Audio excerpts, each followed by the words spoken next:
Hello student. आज हम बीजांड के प्रकार पर चर्चा करते हैं। इससे पहले हमने बीजांड की संरचना पर हम बात कर चुके हैं और इसी क्रम को आगे बढ़ाते हुए बीजांड के प्रकार पर हम बात कर रहे हैं। देखते हैं सबसे पहले बीजांड को हम किस आधार पर विभाजित करते हैं। तो सबसे पहला है बीजांड में अध्यावरण और उसकी उपस्थिति।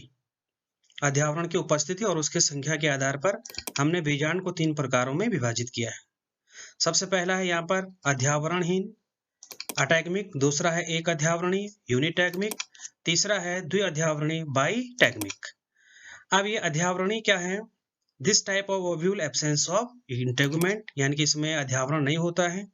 यूनिटैगमिक the ovule with one integuments are called unitegmic, इसमें एक ही अध्यावरण होता है। और द्विअध्यावरणीय आप देख सकते हैं इसमें 2 इंटेगुमेंट होते हैं, यानी कि इसको इसीलिए बाईटैगमिक इसको कहा जाता है। बाई मतलब 2। ये था आपका बीजांड का प्रकार, बीजांड में अध्यावरण की उपस्थिति और उनकी संख्या के आधार पर। नेक्स्ट हम आते हैं, हमने जो है बीजांड को पुनः बीजांड द्वार, निभाग और बीजांड वृंत की स्थिति और उसके पारस्परिक संबंध के आधार पर हमने 6 प्रकार में विभाजित किया है। या हम ये कह सकते हैं कि बीजांड जो है 6 प्रकार के हैं और वो किस आधार पर है? बीजांड द्वार, निभाग और बीजांड वृंत की स्थिति और उनके पारस्परिक संबंध के अनुसार।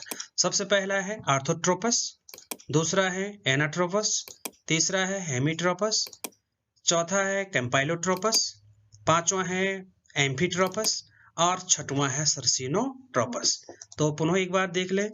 ऑर्थोट्रोपस दिखाई दे रहा है आपको सबसे पहले, दूसरा एनाट्रोपस है, तीसरा हेमीट्रोपस है, चौथा कैम्पाइलोट्रोपस, पांचवा एम्फीट्रोपस और छठवां सर्सिनोट्रोपस है। ये 6 प्रकार के बीजांड। अब एक एक करके हम जो है विस्तार से चर्चा करते हैं। तो सबसे पहले हम आते हैं ऑर्थोट्रोपस पर। सबसे पहले हम आते हैं ऑर्थोट्रोपस। अब ये ऑर्थोट्रोपस क्या है?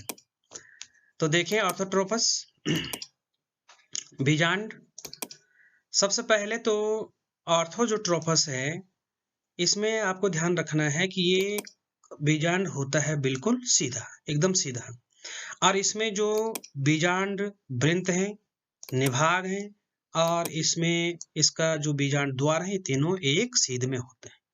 तो जहां पर ये तीनों यानी कि बीजांड वृंत, निभाग और बीजांड द्वार एक सीध में हो तो ऐसे बीजांड को हम कहते हैं ऑर्थोट्रोपस। ऐसे बीजांड को हम क्या कहते हैं? ऑर्थोट्रोपस कहते हैं। ये क्लियर हो गया? उदाहरण के तौर पर जैसे पालक हैं, आपकी काली मिर्च है, पॉलीगोनम आदि में ऑर्थोट्रोपस प्रकार का बीजांड पाया जाता है। दूसरे प्रकार पर हम चलते हैं। अगला है एनाट्रोपस। एनाट्रोपस जो बीजांड है, एनाट्रोपस जो बीजांड है, चित्र में आप देखें, और इसमें ये जो 3 है, 3 कौन कौन से? बीजांड वृंत, बीजांड द्वार और यहाँ पर जो है ये निभाग। यहाँ पर आप देखेंगे कि जो बीजांड द्वार यानी कि माइक्रोपाइल है, बीजांड वृंत फ्यूनिकिल है, ये दोनों एक दूसरे के समांतर होते हैं, किंतु जो निभाग है और जो माइक्रोपाइल है ये एक दूसरे के सीध में होते हैं। तो आपको ये ध्यान रखना है। और ये एनाट्रोपस प्रकार का जो बीजांड है ये उल्टा होता है। कैसा होता है? उल्टा, उल्टे प्रकार का। और जिसमें कि आप देखते हैं कि फ्यूनिकिल और माइक्रोपाइल समांतर और चलेजा और जो क्या है माइक्रोपाइल एक दूसरे के सीध में होते हैं। नेक्स्ट पर हम चलते हैं। अगला जो बीजांड का जो प्रकार है वो है हेमीट्रोपस।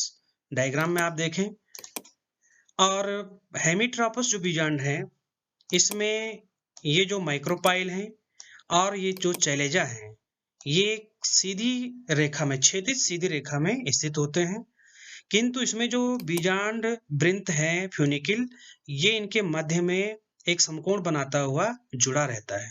तो इस प्रकार का बीजांड होता है आपका रेननकुलस। पौधों में, उनके पुष्पों में ये पाया जाता है। तो इसको आपको ध्यान में रखना है कि माइक्रोपाइल और चैलेजा एक सीधी क्षैतिज रेखा में सीधे, किंतु फ्यूनिकिल उनके मध्य में एक समकोण बनाता हुआ जुड़ा रहता है। ये था हेमीट्रोपस। नेक्स्ट पर हम आते हैं कैम्पाइलोट्रोपस। कैम्पाइलोट्रोपस में आप ध्यान रखेंगे कि इसमें इसका जो बीजांड है ये इस प्रकार से जो है कि मुड़ जाता है कि बीजांड द्वार निभाग एक दूसरे के सीध में मौजूद स्थित नहीं होते हैं, किंतु इनका जो भ्रूण कोश है वो सीधा होता है।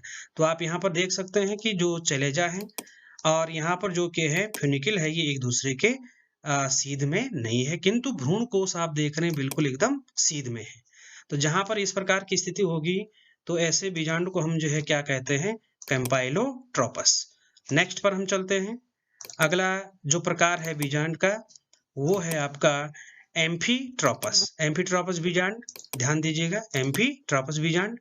और एम्फीट्रोपस बीजांड में तीनों यानी कि फ्यूनिकल, माइक्रोपाइल, चैलेजा, ये एक दूसरे के इतने निकट होते हैं कि इसका कारण यह है कि इस प्रकार से मुड़ जाता है कि ये तीनों एक दूसरे के नजदीक होते हैं काफी।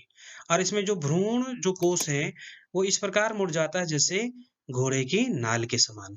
तो इतना मुड़ने के कारण चैलेजा, फ्यूनिकल और जो माइक्रोपाइल है ये एक दूसरे के बहुत अधिक निकट हो जाते हैं।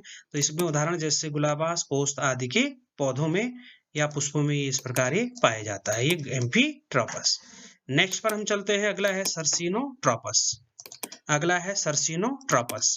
सर्सिनोट्रोपस में आप देखेंगे कि जो बीजांड है, बीजांड का जो फ्यूनिकल है ये इतना जो है कि है लंबा होकर के, आप देखिए बिल्कुल एकदम से ये लंबा होकर के बीजांड को चारों ओर से क्या कर लेता है, ये घेर लेता है, बीजांड को चारों ओर से घेर लेता है। और इस प्रकार से ऐसा प्रतीत होता है कि ये एक और इसका अध्यावरण है। तो इस प्रकार का बीजांड नागफनी आदि पुष्पों में क्या होता है, ये पाया जाता है। तो ये इस प्रकार से था आपके बीजांड के जो है प्रकार। और ये बीजांड के जो प्रकार हमने चर्चा की थी, किस आधार पर हमने इसको डिवाइड किया था, बीजांड वृंत और बीजांड द्वार, निभाग की स्थिति और परस्पर संबंध के आधार पर।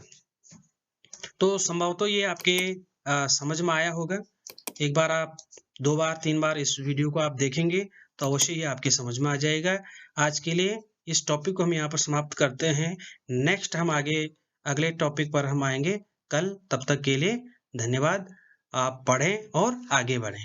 Thank you.